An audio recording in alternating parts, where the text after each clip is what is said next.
Hello everyone and welcome to Carol's Kitchen. My name's Carol May and I'm on a mission to get to the country cooking again. So today we're going to make crustless quiche. Now a lot of us have been eating low carbohydrate diets. A lot of us can't get flour anyway. And this is one of the types of things that I teach children how to make in some of my classes. So today I've been into the fridge, seen what there is in the fridge, seen what needs using up in the fridge today. And I have got some pieces of, let me get this into focus, some pieces of chorizo, which I've chopped up. I've got about half a red pepper here, which was left over and needed using up. And I've got some spinach which I've defrosted, and if you've watched any of my other videos you'll know that I'm a great fan of frozen spinach because you can just defrost a little bit of it and just use as much as you need and the rest of it doesn't go off. These are my eggs already in the jug, and I put just a little weeny bit of milk in there, and we're going to add some seasoning, of course. So some salt and some pepper to that, because otherwise it's really quite bland. You can add lots of flavourings, obviously, to your crustless quiche. So this isn't a recipe, this is just what I've got left in the fridge. I've also got a little bit of blue cheese here.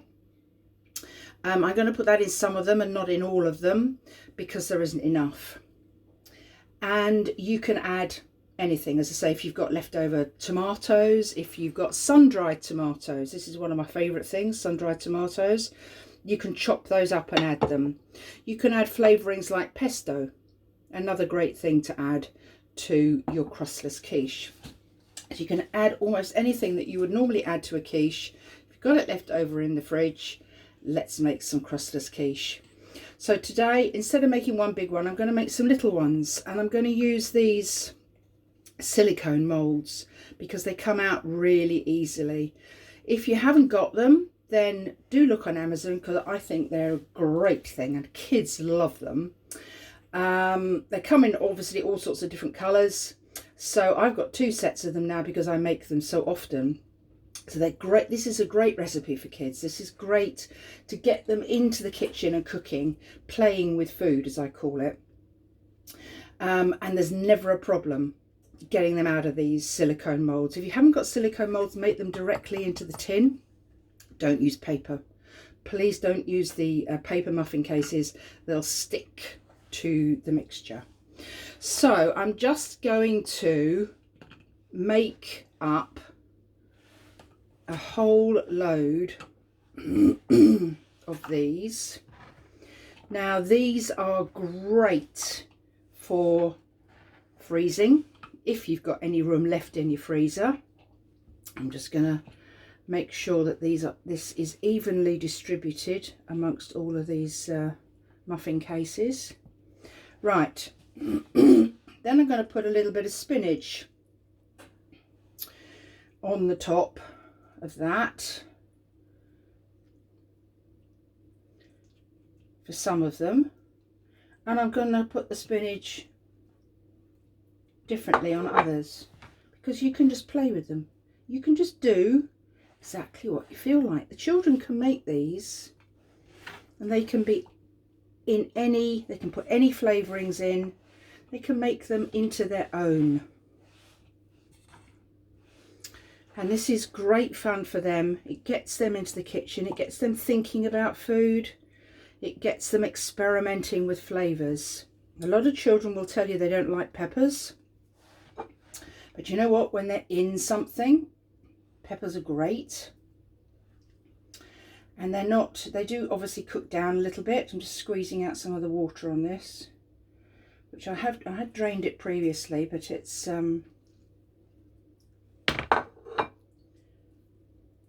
still got a bit more water in. So some of these have got spinach on the top, some of them have got spinach in the middle. It really doesn't matter. So the children and you can be as creative as you like with these. Now some of these I'm going to add a little bit of this blue cheese on the top, just because I can. Now some of the others, you could put cheddar cheese, you could put anything really. So if you've got little bits and pieces of cheese left over, make different flavours. And again, great fun for the kids to make. So now I'm going to whisk this up a little bit. Now this is a tricky bit. This is the bit that takes a little bit of care, is actually pouring this into and getting it round the filling. So you might find that it goes all over the place, so you have to be really careful with this, how you do it.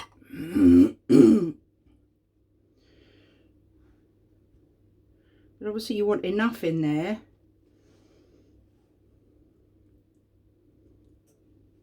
to make sure that it's all gone down inside,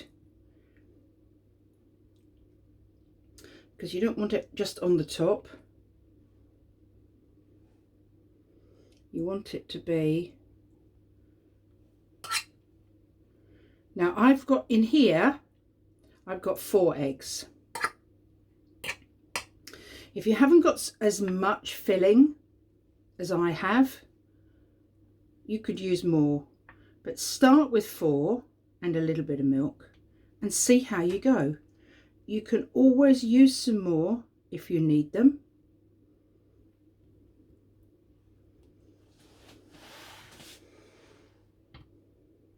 Although any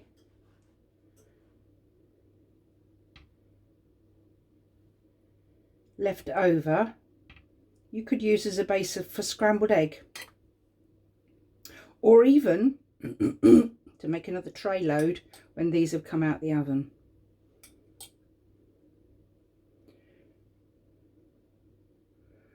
Now the children will probably get in as much mess as I am, and that's fine. It's all part of it. Just whisk that bit of egg. Cooking is meant to be fun. Cooking is fun. It can be very relaxing. It's great for the kids to get involved in it if you've got kids. It's also a lovely thing to do if you've got neighbours, is to make something that maybe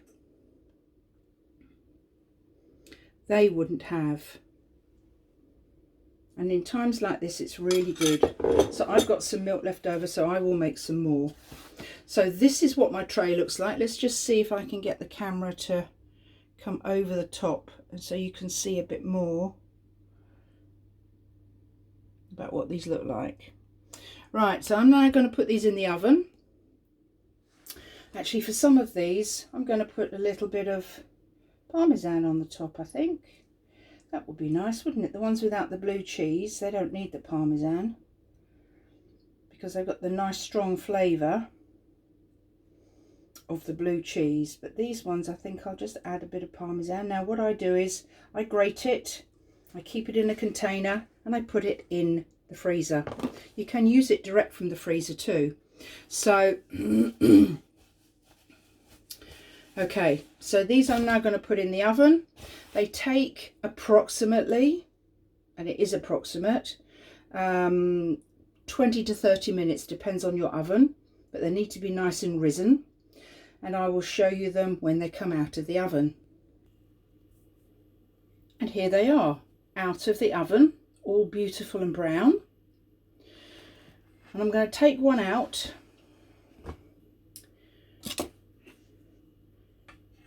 Just lift that out of there, just to show you how easily they come out of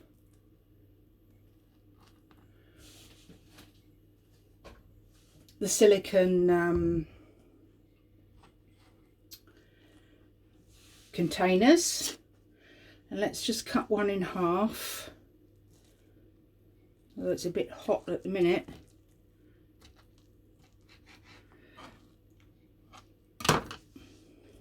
and show you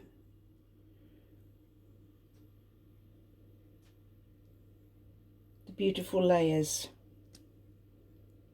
So that is your crustless quiche. You can make them in any container that you like. These are wonderful because they're ideal to freeze, and they're very good for the children to make. So enjoy creating your own flavours of these, and I'll see you next time.